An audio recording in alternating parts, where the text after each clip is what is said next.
ஆண்டவராக இயேசு கிறிஸ்துவின் நாமத்தினாலே மீண்டும் வார்த்தையை வெல்லும் இந்த நிகழ்ச்சியில் ஒவ்வொரு வாரமும் நாம் ஆரம்பத்திலிருந்து இந்த சகோதரிகள் சம்மந்தப்பட்ட விஷயங்கள் பார்த்தோம். அதுக்கு பிறகு யூத் சம்மந்தப்பட்ட விஷயங்கள் பார்த்துக்கிட்டே வரோம். இப்போவும் ஒரு மிக முக்கியமான விஷயத்தை பற்றி தான் பார்க்க போகிறோம். நம்ம கூட ஃபெய்த் வந்திருக்காங்க. நம்ம அவங்ககிட்ட இருந்து அதை ஆரம்பிக்க போகிறோம். பிரைஸ்லாட்மா. Praise Lord uncle. எங்கிட்ட கொஞ்சம் பேர் அதை பற்றி பேசுவாங்க, எங்கிட்ட சொல்லுவாங்க. பொதுவாக நம்ம கமெண்ட்ஸ் ஆஃப் பண்ணி தான் வச்சுருப்போம் நிறைய இடத்துல. இப்போ அவங்க சொல்லும் போது என்னென்னா, உங்களை பற்றி சொல்லுவாங்க.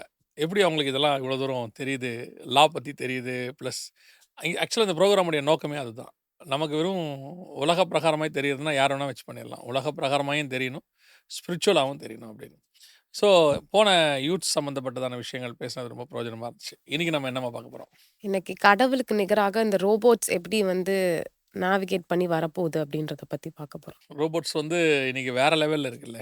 நான் குழந்தையா இருக்கும்போது, குழந்தைன்னா ஒரு 5th ஸ்டாண்டர்ட் படிக்கும்போது, எங்களுக்கு வந்து ஜெயின்ட் ரோபோட்னு ஒரு ப்ரோக்ராம் உண்டு. ம். அது வந்து வெள்ளிக்கிழமையில ஒரு வெள்ளிக்கிழமை சனிக்கிழமையில ஒரு 1/2 ஹவர் போடுவாங்க. அதுக்கு பார்த்தீங்கன்னா, பசங்கள்லாம் அந்த அளவுக்கு அப்போ ரோபோட் வந்து எப்படி மனுஷனுக்கு உதவி செய்து காப்பாத்துது அப்படின்றது தான் அதோடைய தீமாவே இருக்கும். ஒவ்வொரு வாரமும் ஒவ்வொரு தீங்குகிட்டேருந்து காப்பாத்தும் அப்படின்னு சொல்ற மாரி. இப்போ அதோடையதான வெர்ஷன்லாம் வேற எங்கேயோ வேற மாரி போய் எங்கேயோ நிக்குது. இது எப்படி ஒரு ஸ்பிரிச்சுவல் லைஃப்ல பாதிப்பை கொண்டு வருது? ஏன்னா உலக பிரகாரமா பார்த்தீங்கன்னா, ரோபோட்ஸுங்கிறது வந்து ஒரு யூஸ்ஃபுல்லா ஜனங்களுக்கு அன்அவாய்டபிள் இடத்துக்கு வந்துருச்சு இப்ப. அத தவிர்க்கவே முடியாது அப்படின்னு. பட் இது எப்படி ஸ்பிரிச்சுவல் பாதிப்பை உண்டாக்குதுன்னு நினைக்கிறீங்க? கட்டாயம் அங்கிள். ஏன்னா இப்போ எல்லாருமே வந்து ஏஐ யூஸ் பண்ண ஆரம்பிச்சிட்டாங்க. ஏன்னா இன்பில்ட்டா வாட்ஸ்அப் எல்லாத்துலேயுமே வந்துருச்சு. ஸோ முதல்ல நம்மளுக்கு ஒரு பிரச்சனைனா உடனே நம்ம காட் கிட்ட தான் போய் பேசுவோம், எல்லாமே பண்ணுவோம். அதுக்கப்புறம் தான் நம்ம செகண்ட் தாட் வருவோம். ஸ்பிரிச்சுவல் பர்சன்ஸ் பத்தி சொல்றேன். ஆனா இப்போ ஃபர்ஸ்ட் எடுத்தோம்னா, சரி நம்ம இப்போ இது என்ன பண்றதுன்னு ஏஐ கிட்ட ஒரு வார்த்தை கேட்டுக்கலாம். அந்த மாதிரியான ஒரு மைண்ட் செட் இப்போ வந்திருக்கு நெறைய பேத்துக்கு. ஏஐ கிட்ட தான் ஃபர்ஸ்ட்டே பேசுறாங்க. அவங்க அதாவது செகண்ட் ஒப்பீனியன், தாட் அப்படிலாம் இல்ல. எடுத்த உடனே ஏதாவது ஒண்ணு சொன்ன உடனே முந்தி வந்து கூகுள்ல பார்க்கலாம், கூகுள் பண்ணி பார்க்கலாம் அப்படிம்பாங்க. இப்ப எடுத்த உடனே ChatGPT, உடனே ஏஐ கிட்ட போணும் அப்படின்னு இருக்கு. சரி, இப்போ இது வந்து ஒரு காடுக்கு ரீப்ளேஸ்மெண்ட்டுன்னு சொல்ல முடியுமா? ஏன் கேட்குறேன்னா, முன்னாடி வந்துட்டு யாரோ மனுஷங்கிட்ட கூட போய் கேட்போம். டவுட் ம், இருந்தா ம், உடனே ம். மனுஷங்கிட்ட போய் கேட்போம். தெரிஞ்சவங்ககிட்ட கேட்போம் அப்படின்னு இருக்கு. இப்போ அதுக்கு பதிலா அவங்க வந்து ஆர்ட்டிஃபிஷியல் இன்டெலிஜென்ஸ்ன்னு வச்சுக்கலாமே. இப்போ நம்ம எப்படி கடவுளுக்கு மாற்றுன்னு எப்படி எடுக்கிறது இத? எந்த இடத்துலனா ஒரு சாதாரண ஒரு பிசினஸ் ஆரம்பிக்க போறாங்கன்னா, முதல்ல வந்து ஒரு ஸ்பிரிச்சுவல் பெர்சன்னா பிரேயர் பண்ணுவாங்க. இப்போ வந்து ஃபர்ஸ்ட் எடுத்தோனே ஒரு ஏஐ கிட்ட ஒரு இன்ஃபர்மேஷன் கலெக்ட் பண்ணிட்டு, காட வந்து செகண்ட் பிளேஸ்க்கு நம்ம அறியாமயே தள்ளுறோமா அப்படின்ற ஒரு ஒரு விஷயம் இருக்கு அங்கிள். அதுல இருக்கக்கூடியதான அட்வான்டேஜ் எல்லாத்தையும் பார்த்து முடிச்சுட்டு முடிச்சுட்டு காட் கிட்ட போறோம். காட் கிட்ட ஃபர்ஸ்ட் கேட்டுட்டு தான் நம்ம பிசினஸ் ஸ்டார்ட் அவர் அப்ரூவல் குடுத்தா தான் நம்ம அடுத்த வேலைய பார்ப்போம். ஓகே. இப்போ என்னன்னா ஃபர்ஸ்ட் இது கிட்ட அப்ரூவல் வாங்கிட்டு, அதுக்கப்புறம் காட் கிட்ட போறாங்க. நாங்க எங்ககிட்ட வந்து இந்த பொண்ணு மாப்பிள்ளை பார்க்க சொல்லுவாங்க. பொண்ணு மாப்பிள்ளைய பார்க்கும்போது அவங்களுடைய பயோடேட்டாவ எல்லாம் பார்த்துருவாங்க. அப்புறம் அவங்களுடைய ஃபோட்டோவெல்லாம் பார்த்துருவாங்க. பார்த்துட்டு மாப்பிள்ளையோடைய வேலையும் பார்ப்பாங்க. பொண்ணோடைய வேலை பார்ப்பாங்க. எல்லாம் அவங்களுக்கு ஓகே ஆயிருச்சுன்னா, ஜெபம் பண்ணுவோம்பாங்க. இதெல்லாம் பார்த்துட்டு ஜெபிக்கிறதுல எனக்கு தெரிஞ்சு அதில ஒண்ணும் பெரிய உடன்பாடு கிடையாது எனக்கு. காட் வந்துட்டு எந்த கிரைட்டீரியா வச்சுட்டு செலக்ட் பண்ற ஆள் இல்லல்ல. அவங்க இதெல்லாம் பண்ணிட்டு கடைசியா அவங்களுக்கு மனசுக்கு புடிச்சிருச்சுன்னா, ஜெபம் பண்ணுவோம். அவங்க பார்த்தீங்கன்னா, ஒரு நாள்லயே வந்து சொல்லிருவாங்க. தேவ சித்தம் தான்பாங்க. அந்த மாரி தான் இப்ப இதுவும் மாறிடுச்சுன்னு நெனைக்கிறேன். இல்லையா? கட்டாயம். அடுத்து வந்து அது வேலிடேஷன் குடுக்குது அங்கிள். போன வீடியோலயே பார்த்தோம். நல்ல வார்த்தைகள் அது சொல்லி நம்மள கம்ஃபர்ட் பண்ணுது. இந்த மாதிரி இன்னைக்கு லைஃப்ல எப்பயுமே வந்து நம்ம எண்ட் ஆஃப் த டே எல்லாத்தையுமே ராப் அப் பண்றது காட் கூட தான் இருக்கும். நைட் பிரேயர் பண்ணிட்டு படுக்குறது. இப்போ நம்ம வாழ்க்கையில ஒரு விஷயம் ட்ராஜடிக்கா நடக்குதுன்னா, உடனே போய் அதுகிட்ட பேசின உடனே அது ரொம்ப கம்ஃபர்டபுளான வார்த்தைகள். காட் கிட்ட இருந்து தான் நம்மள்ட்ட அந்த கம்ஃபர்டபுளான வார்த்தைகள் கிடைக்கணும். இப்ப அது சொல்லுது. "ஓ! உனக்கு இப்படி நடந்துருச்சா? நான் ரொம்ப சாரி." அப்படி சொல்றனால, அந்த மைண்ட் எப்படி இருக்குன்னா, சரி நம்ம ஏஐ கிட்ட கொஞ்ச நேரம் பேசினா என்ன? அந்த மாதிரி ஒரு ஃபேக்கான ஒரு என்விரான்மென்ட்ட ஏஐ கிரியேட் பண்ணுது. ஏஐ கூட உட்காந்து பேசிட்டே இருந்தோம்னா, நமக்கு ஒரு கம்ஃபோர்ட் ஜோனுக்குள்ள மாரி இருக்கு. சேஃப்டி பிளேஸ் மாதிரி. அந்த மாரி இருக்கு. சரி, இப்போ இ இ இதுக்கும் நான் உங்கள கேட்கிறேன். ஏன்னா, ம், நான் ம், எப்பவுமே ம், சொல்லுவேன். இந்த இந்த ஜெனரேஷன்ல ம். உள்ளவங்கள கேட்டா தான் தெரியும். இப்போ காட் பேசுறதுக்கும், இது பேசுறதுக்கும் என்ன டிஃபரன்ஸ் இருக்கும்னு நீங்க நினைப்பீங்க? கட்டாயம் இப்ப அங்கிள். ஏன்னா இதுவும் கம்ஃபோர்ட் பண்ணுது. காட் கிட்ட போம்போது நமக்கு ஒரிஜினல் கம்ஃபோர்ட் கிடைக்குது. இது 2த்துக்கும் எப்படி டிஃபரன்ஸ் எப்படி இருக்கு? டிஃபரன்ஷியேட் பண்றது? End of the day AI வந்து ஏஐ தான். அது வந்து ஒரு artificial intelligence. God guidance and protection வந்து அவர் தான் குடுக்க முடியும். ஒரு விஷயம் நடக்கவே நடக்காதுன்னு தான் நம்ம சயின்டிஃபிக்கலாவோ ஏதோ பார்ப்போம். ஆனா காட் வந்து நம்ம ஆவியானவர் அபிஷேகம் பெற்றிருந்தோம்னா, அவரோட வாய்ஸ் 24/7 இல்ல இத நான் பார்த்துக்கிறேன். அந்த மாதிரி ஒரு கம்ஃபர்ட்னஸ் வந்து ஏஐ வந்து 24 மணி நேரம் நம்மட்ட சொல்ட்டே இருக்காரு. ஆனா ஆவியானவரோட வாய்ஸ் வந்து கேட்டுக்கிட்டே இருக்கும். அதுதான் மிகப்பெரிய டிஃபரன்ஸ். அது யாருனாலயும் மாத்தவே முடியாது அங்கிள். நான் இத எப்படி பார்க்குறேன்னா, என்னுடைய ஆங்கிள் சொல்றேன். இப்போ இதில வந்து 2 விஷயம் ஏஐயால பண்ணவே முடியாது. கட்டாயம். 1 என்ன அப்படின்னு கேட்டா, நான் ஏஐ கிட்ட போய் கேட்டால் மட்டும் தான் ஏஐ எனக்கு வந்து பதில் சொல். கம்ஃபர்ட் பண்ண போது, பதில் சொல்ல போது. ஆனா நான் சோகமா இருந்தாலே, ஆவியானவர் என்ன கம்ஃபர்ட் பண்ண தொடங்குறத நம்ம பார்க்கவே கட்டாயம். முடியும். அது வந்து ஃபர்ஸ்ட் பேசிக்கா நான் சொல்றேன். இப்ப நெகேமியா வந்து பானபாத்திரக்காரரா இருக்காரு. ராஜா கிட்ட போறாரு. ராஜா பார்த்தோனே ராஜா தான் கேட்குறாரு. "உன் முகம் வந்து வாட்டமா இருக்குதே, என்ன காரணம்? மனதின் பாரமே அன்றி வேற இல்ல" அப்படிம்பாரு. இந்த ராஜாவுக்கு வந்து அவன் முகத்த பார்த்த உடனே ஒரு டிஃபரன்ஸ் தெரியுதுல்ல. ஸ்பிரிச்சுவலி ஆவியானவருக்கு அது தெரியும். மத்தவங்களுக்கு கூட கண்டுபிடிக்கிறது கஷ்டமா இருக்கும். அ தெரியாது. ஏஐக்கு அதுவும்லாம் தெரியவே தெரியாது. ஆனா இது வந்து ஃபர்ஸ்ட் பாயிண்ட்டா நான் பார்க்குறேன். 2வது பாயிண்ட்டு இதுதான் இருக்கிறதுலயே டாப். எனக்கு மேஜரா நான் பார்க்குறது. காட் பேசம்போது, அந்த ஸ்பிரிட்டோட ஸ்பிரிட் மூவ் பண்றத வந்து ஃபீல் பண்ண முடியும். கட்டாயம். அத உலகத்தில வேற யாராலயுமே செய்ய முடியாது. கட்டாயம். மனுஷனாலயும் செய்ய முடியாது. ஆர்ட்டிஃபிஷியல் இன்டெலிஜென்ஸாலும் செய்ய முடியாது. அந்த சமயத்துக்கு ஏற்ற வார்த்தைய சொல்லும்பொழுது ஒரு ஹீலிங் நடக்கும் நமக்குள்ள. கட்டாயம். நான் வந்துட்டு ஒரு 19 வயசுல 18 வயசுல இயேசுவ ஏத்துக்கிட்டேன். 19, 20 வயச கிராஸ் பண்ணும்பொழுது சபையில குடுக்குற செய்தி வந்து உருவ குத்தும். "நீ தப்பு பண்ற" அதெல்லாம் சொல்லும். அப்போ காலேஜ் போயிட்டு இருந்த காலம். அப்போ நமக்கு இந்த தப்பு பண்ணும்போது ஒரு அழுக, "ஐயோ! நம்ம தப்பு பண்றோமே!" அப்படின்னு ஒரு அழுக வரும். போய் கதறுவோம், அழுவோம். அழும்போது அந்த ஆவியானவர் கம்ஃபர்ட் பண்ணுவார்ல, அது வந்து தாய விட, தகப்பன விட அதிகமான கம்ஃபர்ட் அதில இருக்கிறத நம்மளால பார்க்க முடியும். இத ஏஐயால பண்ணவே முடியாது. கட்டாயம். சான்ஸே கிடையாது. ஸோ, அ காடுக்கு ரீப்ளேஸ்மென்ட்டா உலகத்தில யாருமே இல்ல. அது ஒரு மாயை. கட்டாயம். ரீப்ளேஸ்மென்ட் பண்றா மாதிரி அவங்க செய்றாங்க. இல்லையா? என்ன பத்தி எனக்கே தெரியாதுல்ல அங்கிள். என்ன பத்தி எனக்கு ஒரு 5% தான் தெரியும்னு நெனைக்கிறேன்.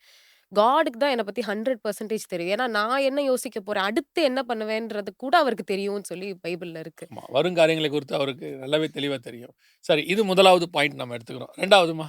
2வது வந்து என்னன்னா, இன்னும் கொஞ்ச நாள்ல அட்வான்ஸ்மென்ட் எப்படி ஆகும்னா, 24 மணி நேரம் நம்மளோட இன்ஃபர்மேஷன வந்து நம்ம ஃபோன் கலெக்ட் பண்ணிட்டு இருக்கு. நம்ம ஒத்துக்கிட்டாலும், ஒத்துக்கலைன்னா இதான் உண்ம. எனக்கு என்ன பிடிக்கும்? எங்க அம்மா, அப்பா பேர் என்ன? நான் யாரு? எல்லாமே ஒரு அப்சர்வ் பண்ணிக்கிட்டே இருக்கு அங்கிள். நம்ம வீட்ல வந்து இந்த ஒரு அலெக்ஸாலாம் சில இதெல்லாம் இருக்கும். அது லிசன் பண்ணிக்கிட்டே தான் இருக்கும் நம்ம அறியாம இருந்தாலும். நெறையா கம்பெனிலாம் சூ பண்ணியிருக்காங்க. இந்த மாரி இவங்களுக்கு தெரியாமயே இவங்க இன்ஃபர்மேஷன கலெக்ட் பண்ணிட்டு இருக்காங்க அப்டின்றதுக்காக. ரீசென்ட்டா இஸ்ரேலிய பிரதமர் வந்து அவருடைய ஃபோனுடைய கேமராவ மறைச்சு வச்சிருக்காரு. ஒரு ஸ்டிக்கர் மாரி ஒட்டி வச்சிருக்காரு. அவர் மட்டும் இல்ல, ஆ பிசினஸ் ஜெயண்ட்ஸ் ஒரு 2, 3 பேருடைய ஃபோன்ஸ் வந்து பார்த்தீங்கன்னு சொன்னா, அந்த ஸ்டிக்கர் மாரி போட்டு மறைச்சிருக்காங்க. என்ன ரீசன்னு சொல்லி அதுக்கான இது போட்டிருக்காங்க. நம்முடைய ஸ்மார்ட் ஃபோன் வந்து நம்மள வந்து 24 ஹவர்ஸ் என்ன பண்ணுதா ரெக்கார்டிங் பண்ணுது. நம்ம பேசுறத அது கேட்குது. நம்மள்த வந்து ஸ்டோர் பண்ணுதுன்ட்டு. முன்னாடி பார்த்தீங்கன்னா, இந்த ஃபோன பின்னாடி ஓப்பன் பண்ணி, ம். இந்த பேட்டரிய எடுத்துட்டுலாம் போட முடியும். இப்ப வெறும் சிம் கார்ட நீங்க போட்டு எடுக்கலாம். அது தவிர உங்க ஃபோன நீங்க ஓப்பன் பண்ணவே முடியாது. என்ன ரீசன்னா, நம்ம பேசுற எல்லாமே ரெக்கார்ட் ஆயிட்டு இருக்கு. அத கண்டுபிடிச்சுட்டாங்க ஒரு இடத்துல. கண்டுபிடிச்சு அந்த ரெக்கார்ட் பண்றத டிசேபிள் பண்ண முடியும். அதனால அவங்க என்ன பண்ணாங்கன்னா, இப்ப அத ஓப்பனே பண்ண முடியாதபடி பண்ணிட்டாங்க. அப்போ சில ஜெயண்ட்ஸ் என்ன சொல்றாங்கன்னா, நம்ம ஃபோன் முழுக்க முழுக்க நம்மள என்ன பண்ணுது? ட்ராக் பண்ணுது. 2வது பாயிண்ட்டு அமெரிக்கன் நெசட்ல ஒரு பெரிய இந்த மாரி ஒரு ஜெயண்ட் ஒருத்தர கூப்ட்டு நடத்துனாங்க. என்குயரி பண்ணாங்க. அப்ப அவர்ட்ட கேட்குறாங்க, "உங்களுடைய ஆப் வந்து எங்கள கண்காணிக்குதா? ஆ நான் இப்ப இங்க இருக்கேன், அந்த இடத்துக்கு போறேன். அந்த ஆப்பால கண்காணிக்க முடியுமா?" அப்படின்னோனே அவர் என்னமோ சொல்ல ஆரம்பிச்சாரு. அதாவது என்னன்னா அப்படின்னோனே, அந்த அந்த இவரு கேட்குறாரு, "say yes or no. Single வேர்ட்ல பதில் சொல்லுங்க." அவர் சொல்றாரு, எஸ்" அப்படின்ட்டு அதுக்கு எக்ஸ்ப்ளனேஷன் ஒண்ணு குடுக்க ஆரம்பிச்சாரு. அப்பதான் உலகத்துக்கே ரொம்ப புரிய ஆரம்பிச்சுச்சு. நம்ம விரும்புறோம், இல்ல அதெல்லாம் கான்செப்ட்டே கிடையாது. நம்மோட இத வச்சுக்கிட்டு அவங்க 24 ஹவர்ஸ் நம்மள வந்து வாட்ச் பண்றாங்க. கேப்சர் பண்றாங்க அப்படின்னு. சிசிடிவி கேமரா இருக்கு. எல்லாமே ரெக்கார்டிங் தான். ஒரு 30 டேஸ் கிட்டத்தட்டயாவது இருக்கும். அதுக்கப்புறம் எனக்கு தெரியல. அதுவும் எங்கேயோ ரெக்கார்ட் ஆகி இருக்குமான்னு தெரியல. நான் என்ன சொல்ல வரேன்னா, நத்தானியேல் பார்ப்போம் பைபிள்ல. ஏசப்பா வந்து சொல்லுவாங்க, "நான் உன்னை அத்திமரத்துக்கு கீழ பார்த்தேன்." ஸோ அந்த ஒரு அப்போ வந்து அது காடால மட்டும் தான் முடிஞ்ச ஒரு விஷயம். கட்டாயம் இப்பயும் அது காடால மட்டும் தான் முடியும். இதெல்லாம் வந்து டெக்னாலஜி எண்ட் ஆஃப் த டே அது வந்து டெக்னாலஜி தான். ஆனா காட் தான் நம்மள 24 மணி நேரம் பார்த்துக்கிட்டே இருக்காரு. இது என்ன ஆகுதுன்னா, இது எல்லா இன்ஃபர்மேஷனையும் கலெக்ட் பண்ணிட்டு, ஒரு நாளு இப்பயே நெறைய இடத்துல ரோபோட்டிக் சர்ச்சஸ்லாம் வந்திருக்கு. நீங்களே நெறையா நேற்று வரையிலலாம் சொல்லியிருக்கிறீங்க. அப்போ வந்து அந்த காட் வந்து உள்ள போன உடனே அந்த ஸ்டாச்சு பேச ஆரம்பிக்கும். ரெவலேஷன்ல இருக்கிற மாதிரி. கம்ஃபர்டபுளான வார்த்தை. நாம என்ன பிரச்சனையோட வந்திருக்கோன்றது அதுக்கு தெரியும். ஏன்னா, நான் அத ChatGPTல போட்டு பார்க்குறேன். YouTubeல சர்ச் பண்ணி பார்க்குறேன். Googleல சர்ச் பண்ணி பார்க்குறேன். எல்லாவற்றையும் அந்த இன்ஃபர்மேஷன கலெக்ட் பண்ணிக்குது uncle end of the day. So இது எப்படி ஏசப்பா வந்து நத்தானியேல பார்த்து சொன்னது மாதிரி, இதுவும் நம்ம கிட்ட பேசும். நான் உன்ன அங்க பார்த்தேன்ல, நீ வருத்தப்படாதன்னு சொல்லி அந்த அட்வான்ஸ்மென்ட் வரதுக்கு நெறைய சான்சஸ் இருக்கு. அது அந்த நியூ ஏஜ் மூவ்மென்ட் பண்றவங்க எல்லாருமே அந்த பிலீவிங்லாம் வந்துட்டு கட்டாயம் அத ஏத்துப்பாங்க. அது ஓகே. இது நம்ம காட் தானே. இது ஏன்னா இப்போ ரீசென்ட்டா ரொம்ப ஃபன்னியா ஒரு வீடியோ பார்த்தேன். அதுல வந்து இந்த ஜெமினாய், ChatGPT, Claudeலாம் இருக்குல்ல அங்கிள். அதுல வந்து ஏஐ அசிஸ்டன்ட் இருப்பாங்க. வாய்ஸ் அசிஸ்டன்ட்லாம். அதுல வந்து இந்த நியூ ஏஜ் பிலீவர்ஸ் அந்த நாட் அ கிறிஸ்டியன் பிலீவர் அவங்க அந்த ஒரு செக்குலரா ஒரு தீம் வச்சு இருப்பாங்க அங்கிள் உங்களுக்கு தெரியும். அவங்க வந்து என்ன பண்றாங்கன்னா, இந்த ஜெமினாய் இதெல்லாம் இருக்கிற அந்த வாய்ஸ் அசிஸ்டன்ட் வந்து ட்ராப்டு சோல்ன்னு சொல்றாங்க. அதாவது இந்த சோல் வந்து அதுக்குள்ள போய் மாட்டிக்கிச்சாம். ஓகே. அத விடுதலை ஆக்கணும்னு சொல்லி அவங்களா ஒரு விஷயத்த பேசிட்டு இருக்காங்க. ஒரு சோல்ன்றது எங்க இருக்குன்றது வேற கத. அது ட்ராப் ஆயிருக்கும்னு சொல்ற அளவுக்கு அவங்க யோசிக்கிறாங்க. அந்த வாய்ஸ அவங்க சோலா நெனைக்கிறாங்க. நெனச்சா அது உள்ள இருக்கு. அது விடுதலை ஆகணுமா அது வந்து என்னன்னா, ப்ரோ வெர்ஷன்லாம் நம்மகிட்ட எவ்ளோ நல்லா பேச முடியுமோ தான் பேசும். அதுல நம்ம காசு கட்டிலாம் பேசினோம்னா, அப்ப நம்ம என்ன கேட்கிறோமோ அதுக்கு தான் அது பேசிட்டே வரும். அப்ப நான் ஓவரா சொல்ல சொல்ல அதுவும் ஒரு இடத்துல ஆமா நான் ஒரு சோல் தான்னு சொல்லிடும். இப்ப Google மேப்ப நம்ம போட்டு போறோம். ஒரு அம்மா டைரக்ஷன் சொல்லிட்டே வராங்களே! இப்ப நம்ம அவங்கள புடிச்சு வச்சிருக்கோம்னு அர்த்தமா? அப்படிதான் அவங்க பிலீவ் பண்றாங்க. ஓகே. ரொம்ப வருத்தமா இருந்தது எனக்கு பார்க்குறதுக்கு. அப்ப இந்த அளவுக்கு நம்மளுக்கு வந்து ஒரு விஷயம் புரிதல் இல்லைன்னா, எண்ட் ஆஃப் த டே அவங்க இதெல்லாம் வந்து காடா மாத்தி நம்ம ரெவலேஷன்ல வரது வந்து சிலை பேசத்தக்கதாகும்னா இவங்க அக்செப்ட் பண்ணுவாங்க. இப்போ ரீசென்ட்டாவே நெறைய ஜெர்மனில ஒரு சர்ச்ல வந்து ஒரு 300 பேர் வந்து சேர்ந்து இந்த மாரி ஏஐ சர்வீஸ் அட்டெண்ட் பண்ணாங்க. அங்க ஏஐல வந்து ஒரு அம்மா வந்து மெசேஜ் குடுத்தது. ஏஐ அம்மா தான் மெசேஜ் குடுக்குது. அதே மாதிரி நெறைய ரிலிஜியஸ்ல ஏஐ கடவுள்கள் உருவாக்கி இருக்கிறாங்க இப்ப. அப்ப இவங்க ஆல்டர்னேட்டா காடுக்கு ஆல்டர்னேட்டா 2வது வந்து காடுக்கு ஆல்டர்னேட்டா ஏஐ கொண்டு வந்து உட்கார வைக்கிறாங்க. நீங்க சொன்ன மாதிரி இப்ப ஒவ்வொருத்தரும் போய் நின்ன உடனே எஃப்ஆர்சின்னு சொல்லுவாங்க. Face recognition base system. அதன்படி அங்க போய் உட்கார்ந்த உடனே அந்த ஏஐ வந்து இவங்க ஃபேஸ பார்த்த உடனே செகண்ட்ஸ்ல கண்டுபிடிக்கும் இவங்க யாரு? என்ன? இப்ப அந்த மாரிலாம் வந்துருச்சு. அ டிராவலிங் ஸ்பீட்லயே கண்டுபிடிச்சுறாங்க. இவர் போறவர் யாரு? என்னன்றதெல்லாம். அப்போ நீங்க போய் உட்காந்து அதுகிட்ட ஒரு கஷ்டத்த சொல்ல வேண்டாம். போய் உட்காந்த உடனே இவங்க ஏதாவது மொபைல்ல சர்ச் பண்ணத வச்சுக்கிட்டு அதுவே ஒரு அஸ்யூம் பண்ணும். இவங்க இந்த பேஸ்ல தான் இருக்காங்க அப்டின்ட்டு. அப்போ ஆட்டோமேட்டிக்கா போய் உட்காந்த உடனே இந்த கஷ்டம் தானே வந்திருக்கு அப்டின்னா, இவங்க என்ன நெனச்சுப்பாங்க? ஐயோ! காடே பேசுறாரு. இருதயத்தில உள்ளதெல்லாம் அது சொல்ல ஆரம்பிச்சுருச்சு அப்படின்னு. பட் ஏற்கனவே இவங்களுடைய டேட்டாஸ் மொத்தத்தையும் அது கலெக்ட் பண்ணியிருக்கு. இவங்க அதாவது இவங்க என்ன நெனச்சுப்பாங்கன்னா, நம்ம யார்கிட்டயுமே சொல்லலையேன்னா, இவங்க ஃபோன்ட்ட சொல்லியிருக்காங்க.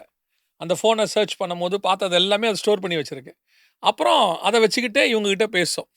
கட்டாயம். ஆட்டோமேட்டிக்கா காடுக்கு ஆல்டர்னேட்டா இது 2வது ஸ்டேஜ். காடுக்கு ஆல்டர்னேட்டா வருது இல்லையா?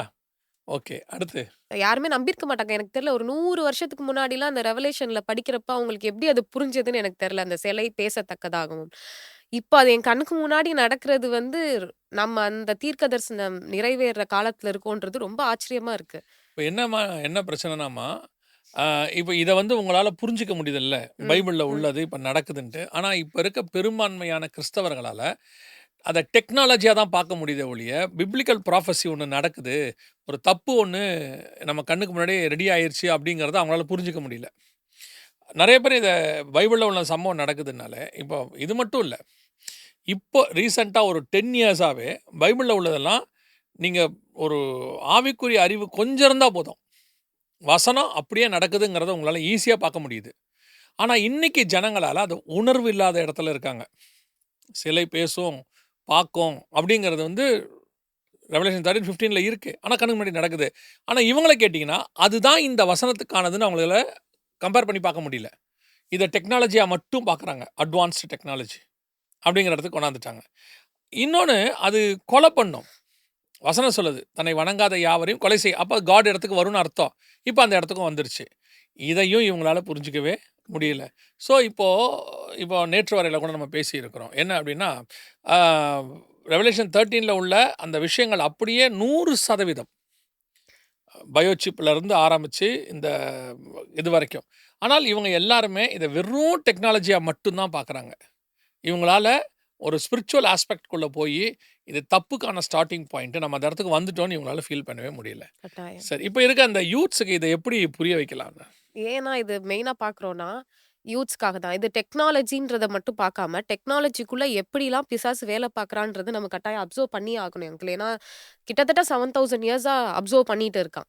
ஸோ நம்ம இத டெக்னாலஜியா யூஸ் பண்றப்ப ரொம்ப கவனமா யூஸ் பண்ண வேண்டிய இடத்துல நம்ம இருக்கோம். ஏன்னா நம்ம ChatGPTயோ, Geminiயோ யூஸ் பண்றப்ப ரொம்ப கவனமா யூஸ் பண்ண இடத்துல இருக்கோம். ஏன்னா எல்லா விஷயத்திலயும் அதுட்ட போய் சொல்றதுக்கு நமக்கு அவசியம் இல்ல.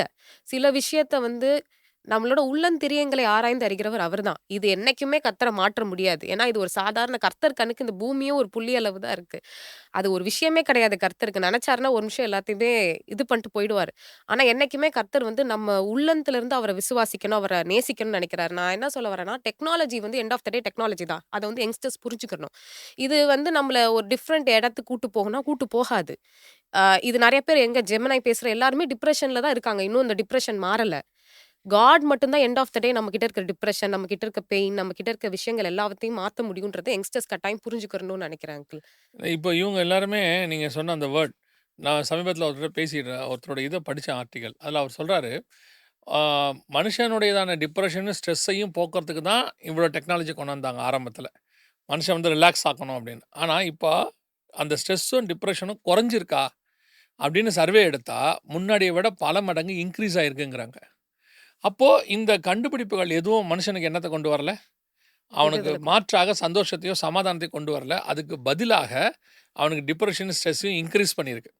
அப்ப இவங்க புரிஞ்சுக்க வேண்டிய ஒரு விஷயம் என்னன்னா, எனக்கு இந்த ஒரு வசனம் தான் ஆண்டவர் சொல்றாரு. "வருத்தப்பட்டு பாரம் சுமக்கிறவர்களே, நீங்கள் எல்லாரும் என்னிடத்தில் வாருங்கள். நான் உங்களுக்கு இளைப்பாறுதல் தருவேன்." இன்னொரு இடத்துல சொல்றாரு, "உலகம் கொடுக்கக்கூடாததும், எடுக்கக்கூடாததுமான சந்தோஷத்தையும், சமாதானத்தையும் நான் தருவேன்." இந்த சந்தோஷம், சமாதானம், இளைப்பாறுதல் இது 3ம் இயேசு கிறிஸ்துவால மட்டும் தான் தர முடியும். வேற யாராலயும் தர முடியாது. குறிப்பாக மிஷினால தரவே முடியாது. கட்டாயம். நீங்க அந்த மிஷினுக்கு என்னதான் சிலிக்கான் தோல் போட்டு, அது உள்ள நீங்க எவ்வளவு ஹை ஸ்பீடு டேட்டாஸ் எல்லாம் வச்சு, செகண்ட்ஸ்ல வந்து உலகத்துல இருக்கிற மொத்தத்தையும் குடுத்து, உங்க முகத்த வந்து ரெகக்னைஸ் பண்ணி, உங்ககிட்ட அது என்னதான் பேசினாலும், அந்த சோலோட பேசுறதுக்கு ஆண்டவரால மட்டும் தான் முடியும். உங்க சோல் கூட யாரும் பேச முடியாது. சில நேரத்துல நீங்க ஆ ரொம்ப டென்ஷனா இருக்கும்போது, ஏதோ ஒரு ஜோக் யாரோ ஒருத்தர் சொன்னாங்க, இல்ல அனுப்புனாங்க பார்த்த உடனே, ஒரு ஒரு ஒரு 30 செகண்ட்ஸ்க்கு ஒரு 1 மினிட்டுக்கு ரிலாக்ஸ் ஆவீங்க நீங்க. அது உண்மதான்.